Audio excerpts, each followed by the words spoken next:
We've been absolutely starved of live music this year, which has built up a huge sense of anticipation for the Jameson Connects live gigs. So we're here with Gemma and Morgan of Saint Sister, and what can people expect from your Jameson Connect show?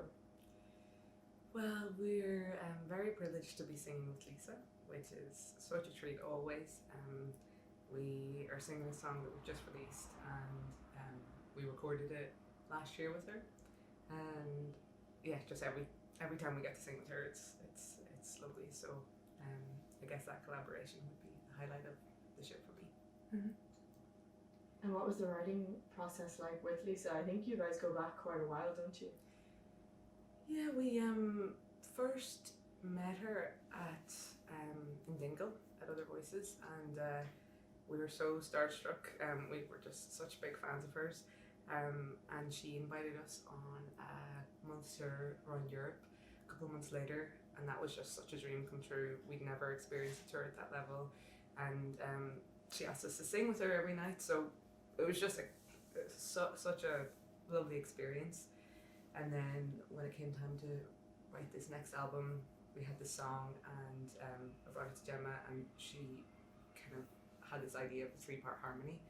And then I guess it was kind of a no-brainer to ask Lisa, because we had sang with her in that kind of 3-part a cappella way before a lot. So yeah, we're delighted she said yes. And how would you describe what the song itself is about? Because I think I read that one of you worked in Hodges Figgis, and that a former friend or a friend came in. And yeah, it's just kind of about that. It's about this time of year, really, that mad Christmas rush. I was working as a Christmas temp. I loved the job, but I wasn't very good at it and kept getting distracted talking to customers and things like that. So I think I'd just been kind of very softly told that I should have stayed by the tail and not wander off.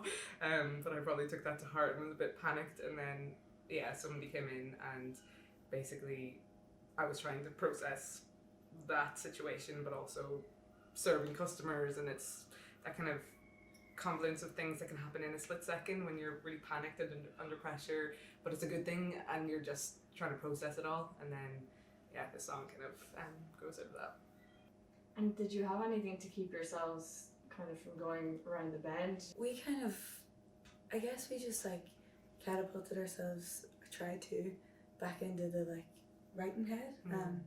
We had just finished an album before this all kind of began, so yeah, we just very quickly started to be like, okay, on to the next one. And that wasn't the easiest time to write or make anything, but I feel like you live your life and store up all these nice moments and interactions with people, and then you write the album about it, and then you're kind of tapped out of inspiration, and then you want to live your life again and get all those. But just at that point where we were kind of like, okay, ready to kind of see what else life has to throw at us, everything stopped. And it was kind of like brilliant that we had this time to write, but I had nothing to write about apart from the obvious, the pandemic. But no, it was nice to just get a bit of, I guess, space and time, and kind of, yeah, I did enjoy that more than I thought I would. We both spent a lot of time at home, family time. A lot of family. And yeah, maybe that's time we wouldn't have gotten otherwise this year, so it was great. As music fans yourself, what did you miss most about going to gigs? Oh, everything. Standing in the front, screaming the words back. I just, there's nothing like joining in with like a crowd or with a person on stage singing their words back at them. It's one of my favorite things in the world, and it's such a joyful experience, and I can't wait to do that again. I actually take a lot of like inspiration from live gigs as well, and find that that's where a lot of ideas or sparks come, when you're actually watching someone else do something and you're completely out of your own head and you're completely in their world and whatever they're kind of creating. So I've really missed that. It'd be great to get back. Yeah.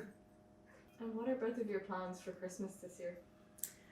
We're both going home, both up north to our families, which will be great. Haven't been up in a while. Yeah, it'll be a different kind of year, but it's just nice that everyone's kind of getting that chance to get back to their loved ones and just kind of chill out, I think.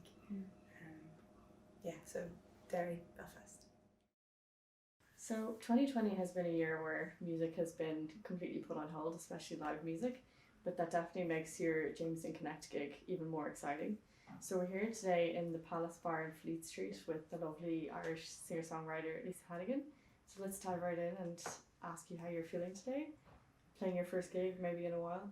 Yeah, it's great. It's great to be singing. It's lovely to sing with Saint Sister always. And it's lovely to be here in a pub. I'm really excited about. I feel hopeful for next year that there'll be more gigs and more pubs and and more of everything. So yeah, fingers crossed. It's nice to be back. And have you kept yourself from going around the bend overall in 2020, or did you find any new hobbies or kept a kind of songwriting? I didn't. No, I'm not. No, all those people learn how to do stuff. No, that is not me. I haven't learned to do anything at all. But I have a young son, so I've just been kind of in that bubble for 2020. So it's kind of I've been trying to do as much writing as I can. But essentially just sticking in the toddler bubble, really. And you recently did a collaboration with Saint Sister as well, and I think you go back kind of a while with them and you met at Other Voices. How did your new song come about, and what was your role in it? Yeah, we've known each other for a few years, and we did a tour together around Europe, which was so much fun, and we always used to sing together at those shows. The girls would do harmonies and things. And so for their new record, they had this beautiful song, The Place That I Work, and they kind of wanted to play with having a third voice, and so luckily they thought of me. So it was so great to record it with them. I mean, this was back in the day. This was before The Strangeness that we recorded it. But then it's been nice to have a chance to sing it with them since, because we obviously haven't been able to. But I love singing with them. It just feels so easy. You know, certain people you sing with, and you don't have to think about it at all. We just kind of have a nice little blend. Do you think that this kind of period is going to really boost Irish music and kind of go back to the craft of songwriting and kind of bring you all together? Who knows? I mean, it's been very hard to collaborate, really, because you can't be in the same room with people. So I don't know. It's certainly given. You imagine it's given people something to write about. You know, certainly all the feelings that it's brought up, and all the. You know, it's such a strange thing to have this giant collective experience. That's something that doesn't happen very often. So we'll see how it all kind of shakes out. I think at the moment it's still kind of percolating away for everybody, isn't it? You know, but we'll see maybe in next year how things shake out. And is there anything that you wish for Christmas this year, apart from the vaccine situation?